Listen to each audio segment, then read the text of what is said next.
दोस्तों एक सवाल पूछूं? सच बताना, क्या तुम आज भी वो बातें याद रखते हो जो किसी ने सालों पहले तुमसे कही थी?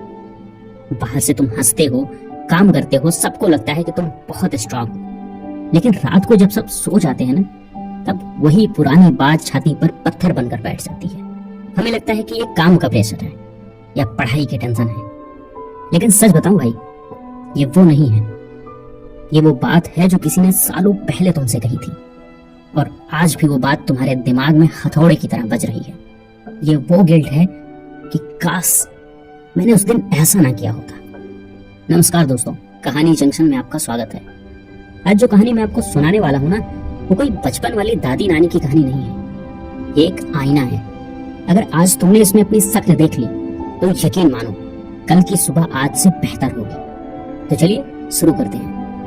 एक जंगल था और वहाँ एक छोटी सी चिड़िया रहती थी। अब चिड़िया का काम क्या होता है? उड़ना, चहकना, मस्त रहना। लेकिन इस चिड़िया को एक अजीब सी सनक थी। इसे चीजें इकट्ठा करने की बीमारी थी। लेकिन ये तिनके या दाने इकट्ठा नहीं करती थी, ये यादें जमा करती थी। और यादों के नाम पर क्या? कंकड़ पत्थर। इसका लॉजिक बड़ा अजीब था। अगर किसी दूसरी चिड़िया ने इससे प्यार से बात की तो एक सफेद पत्थर उठाती और उस पर लिखती आज मजा आया और उसे अपने थैले में डाल देती। और अगर किसी ने उसे डांट दिया या बारिश से उसका घोंसला टूट गया तो वो एक काला पत्थर उठाती और उस पर लिखती आज मुझे बहुत दर्द हुआ और उसे भी थैले में डाल देती। धीरे धीरे ये उसकी आदत बन गई और उसे लगने लगा कि ये पत्थर ही उसकी कमाई है। और भाई, हम इंसान भी तो यही करते हैं ना। मोबाइल की गैलरी भरी पड़ी होगी उन स्क्रीनशॉट से जिन्होंने हमारा दिल तोड़ा था। दिमाग के किसी कोने में वो बात सेव करके रखी होगी जब हम कभी फेल हुए थे और हम उस चिड़िया पर हंस रहे हैं, पर असल में वो थैला हमारे कंधे पर भी टंगा हुआ है, बस हमें दिखाई नहीं देता। अब जरा उस चिड़िया की हालत सोचो।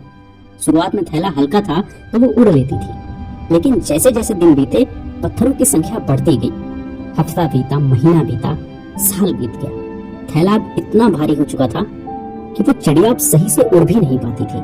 जहाँ वो पहले आसमान की ऊंचाइयों को छूती थी, अब वो जमीन के कुछ फीट ऊपर तक ही उड़ पाती थी। उसके दोस्त उसे बुलाते, अरे चलना, ऊंची पहाड़ियों पर चलते हैं, वहाँ बहुत मीठे फल लगे हैं। लेकिन वो चिड़िया थक चुकी होती। वो कहती तुम लोग जाओ, मेरा बैग बहुत भारी है, उसे धीरे चलना होगा। एक दिन उसे एक बूढ़ा और समझदार उल्लू मिला। उल्लू ने उसे गौर से देखा और पूछा, अरे ये इतना भारी बोझ लेकर कहाँ जा रही हो? चिड़िया ने मासूमियत से कहा, दादा ये बोझ नहीं है, ये मेरी जिंदगी है। इसमें मेरी हर खुशी, हर गम, मेरा हर सबक लिखा है। मैं इसे कैसे छोड़ दूं? तब उल्लू ने एक ऐसी बात कही जो शायद आज हम सबको सुननी चाहिए। उसने कहा, बेटा यादें राह दिखाने के लिए होती हैं, रास्ता रोकने के लिए नहीं। तुम कल की यादों को आज की पीठ पर लाद कर चल रही हो, इसीलिए तुम आज के आसमान को देख ही नहीं पा रही हो। चिड़िया को ये बातें सिर्फ एक लेक्चर लगी। उसने अनसुना किया और उन यादों के पत्थर को छोड़ने से मना कर दिया। दोस्तों, हमें भी यही डर रहता है ना। हमें लगता है कि अगर हमने उस दर्द को भुला दिया तो हम उस इंसान को माफ कर देंगे जिसने कभी हमारे साथ गलत किया था। हमें लगता है कि वो दर्द पकड़ कर रखना हमारा हक है, लेकिन हम ये नहीं देख पाते कि वो दर्द उस सामने वाले का कुछ नहीं बिगाड़ रहा, वो बस हमें दिमाग की तरह खा रहा है। और फिर वो रात आई जिसने सब कुछ खत्म कर दिया। जंगल में भयंकर बाढ़ आ गई, पानी का लेवल बढ़ने लगा। सारे जानवर, सारे पंछी ऊंची ऊंची जगहों पर, पेड़ों की चोटियों पर उड़ गए। सबने चिल्लाया, उड़ जा, पानी बढ़ रहा है। उस चिड़िया ने कोशिश भी की।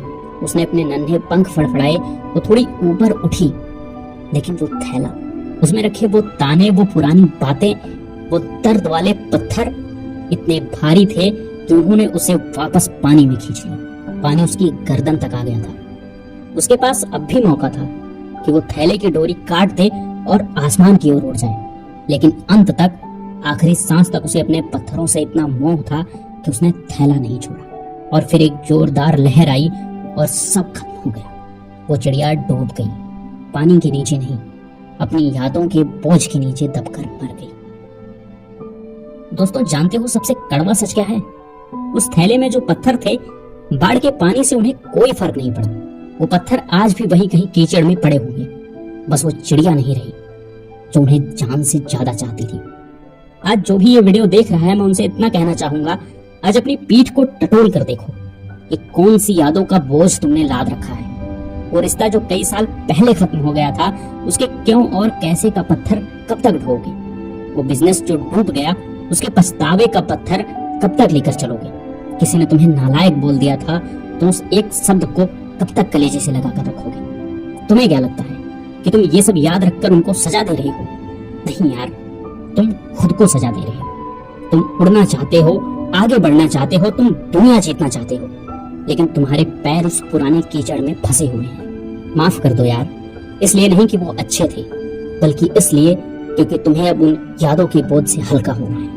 अगर आज इस वीडियो ने तुम्हारे दिल के किसी कोने को छुआ है, अगर तुम्हें लगा है कि हाँ यार बात तो पते की है, तो मुझे कमेंट में कोई लंबा चौड़ा ज्ञान नहीं चाहिए, बस इतना लिख देना, यस आई एम रेडी, हाँ मैं तैयार हूँ, ताकि मुझे पता चले कि मेरी मेहनत बेकार नहीं गई है। और दोस्तों एक छोटी सी बात और, आज हमने बोझ उतारना तो सीख लिया, लेकिन इसके बाद आसमान में ऊंची उड़ान कैसे भरनी है, अगर ये देखना चाहते हो तो मेरे पसंदीदा कहानीकार सुधांशु राय सर की नई वीडियो जरूर देखना।